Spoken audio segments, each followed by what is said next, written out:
What's up guys, welcome back to my channel, and we're going to be going over 3 ways according to God to not be moved. And that means to not be shaken, not be broken, staying sturdy in this evil and uncertain world that we have. And we're going to be in the book of Psalms, and specifically Psalm number 15. You guys, just a little bit of context, the author of this was David, and you guys know of him in his youth over the story of the person that killed Goliath. The David versus Goliath story is one of the most heralded ones in the Bible of overcoming evil and circumstances, and quite honestly it's used in a lot of stories today, so I found that really cool. And also, this is a meditative psalm, and David in his adult life was navigating a world with a lot of evil like we are today in 2023.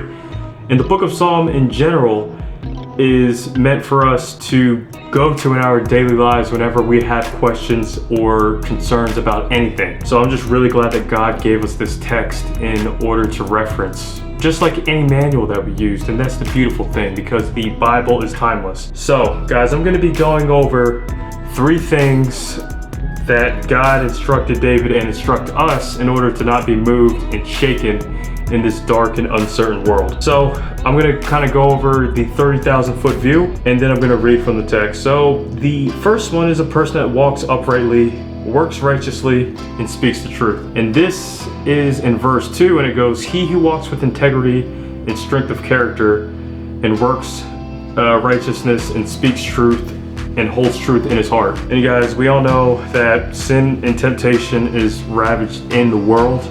And this may sound simple, but we just have to use our best discernment and keep ourselves accountable in that space. But luckily, it's there for the instruction. So the next one is a person that doesn't backbite his neighbor, nor do evil to his neighbor, and doesn't take reproach against a friend. And this is in verse 3. "He does not slander his tongue, nor does evil to his neighbor, nor takes up reproach against his friend. In his eyes, an evil person is despised." So guys, that also might be one of the most self-explanatory ones as well. But going back to the beginning, just the fact that the power of the tongue has a lot of things. It can change our reality, let sin into our lives, but it can also do a lot of positive. And it can speak good into the world and being a Bible to other people and protect us from a lot of things. And the next one is doing evil to our neighbors or taking reproach against our friends. And what that meant to me when I was kind of studying this is like, one, living in sin that will encourage you to do a lot of things. We have a lot of bad interactions and sometimes friendships that didn't go the right way, relationships or whatever. But we should never take up against our neighbors with evil intent or our friends whatsoever.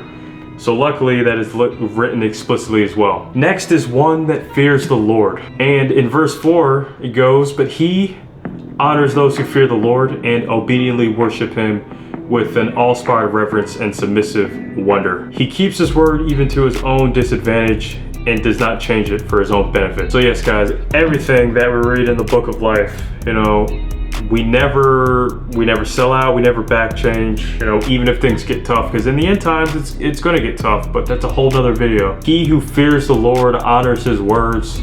That's all you have to do, and God just wants us to do our best every single day. And yeah guys, so just a bonus one here. I thought that it was really important. "He who does not take a bribe against the innocent," and this is in verse 5. So it says, "He does not put out his money at his interest and does not take a bribe against the innocent." And guys, what that kind of means to me is, not doing harm to other people for the expense of money. Because as we all know, the treasures on this life is temporary. Expending our character and sinning against the Lord, that's not worth any of that. So guys, with that being said, I'm hoping you took a lot out of the book of Psalms here about how to not be shaken in this evil world, because it's listed to us explicitly and we can always reference it in the book of Psalm 15. So guys, I hope you have a good one, and I'll see you in the next one.